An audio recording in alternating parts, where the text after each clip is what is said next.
Have you ever wondered why some people who have so little seem so content, while others with so much are always seeking more? This is the fascinating paradox of prosperity and scarcity.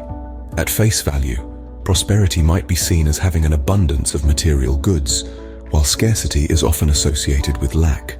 However, life isn't always that straightforward.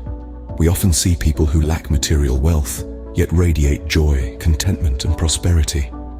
On the flip side, there are those who possess an abundance of material goods, yet live in a perpetual state of scarcity, always seeking more, never satisfied.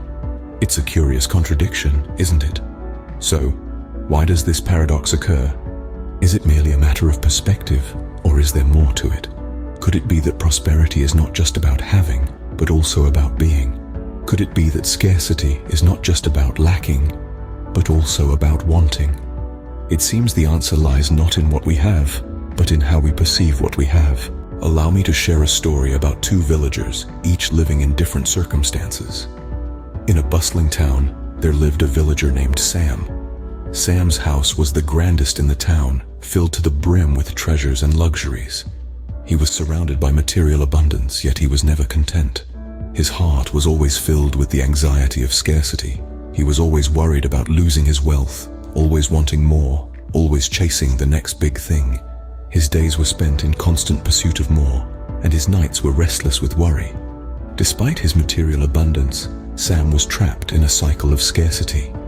On the outskirts of the same town, there lived another villager named Joe. Joe's house was simple and modest. He didn't have much in terms of material goods, but he was always content. He found joy in the simplicity of his life. He enjoyed the warmth of the sun, the coolness of the breeze, and the beauty of the stars at night. His heart was free from the feeling of scarcity. He didn't worry about what he didn't have. Instead, he appreciated what he had. He lived each day to the fullest, savoring each moment. Despite his material simplicity, Joe was prosperous in his contentment. These two villagers highlight the paradox of prosperity and scarcity. Sam, despite his material wealth, lived in a state of scarcity because of his constant desire for more. He was imprisoned by his own fear and greed. On the other hand, Joe, despite his modest means, lived in prosperity because he was content with what he had. He was free from the feeling of scarcity. This tale of two villagers teaches us that prosperity is not just about having more. It's about finding contentment in what we have.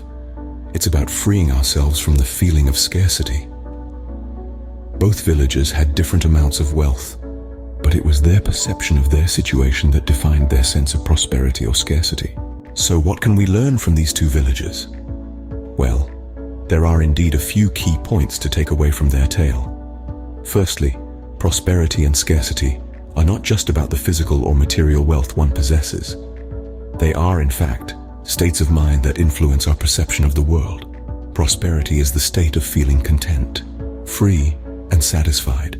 It's about recognizing the abundance that already exists in your life, whether that's in the form of relationships, health, or even experiences. Prosperity is the sense of completeness, knowing that you have everything you need at this very moment. It's about understanding that the concept of more is simply an illusion that can lead to an endless chase. On the flip side, scarcity is the internal feeling of never having enough. It's the constant feeling of lack, regardless of how much material wealth one may have.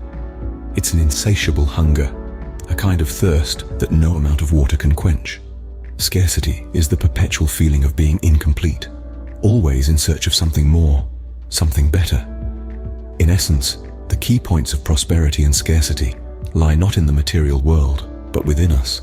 It's all about our mindset, our perception, and our attitude towards life.